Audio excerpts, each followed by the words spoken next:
I was curious, I kind of wanted to circle back to that community pharmacy that you said you worked for, or you were inspired by the pharmacist that was there. I was kind of curious, did you actually work for him, or did you like job shadow? Because it's interesting to see how some people have mentors in their life throughout their career. So yeah, well, sort of. He was, by the time I graduated pharmacy school and started working for him, he was 76 years old.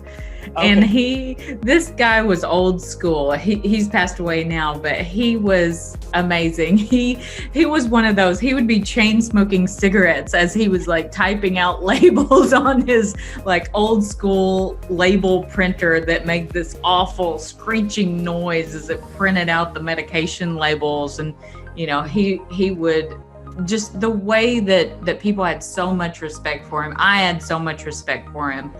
I worked for him from the time I was 17 in high school until I graduated pharmacy school when I was, I think, 24.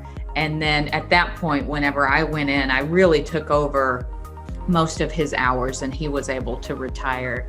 And so he had such a huge impact on my life, as well as whenever I ended up leaving that store. It was before he passed away, but I ended up leaving that store to go to the hospital position where I had another mentor who kind of showed me the ropes of hospital, because it's such a completely different world than that retail community side of it. But really the story of my life is so many mentors first in pharmacy to help guide my career, and then eventually mentors that were like business coaches pretty much. Mm-hmm. You know, as I was kind of branching out and beginning my own business. So my biggest advice would be find a mentor or a coach. Like, to me, mentor and coach is the same thing. I've paid many of my mentors to be my mentors. Mm-hmm. And, you know, find somebody who's doing what you want to do, and don't be afraid to pay them for their expertise, to really be open to learning from them.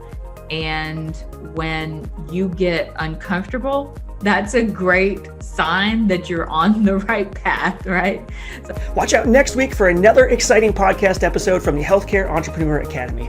Full episode links to our streaming sites are in the description box below. And don't forget to hit that subscribe button to get notified of our new videos. And I will see you guys again next week.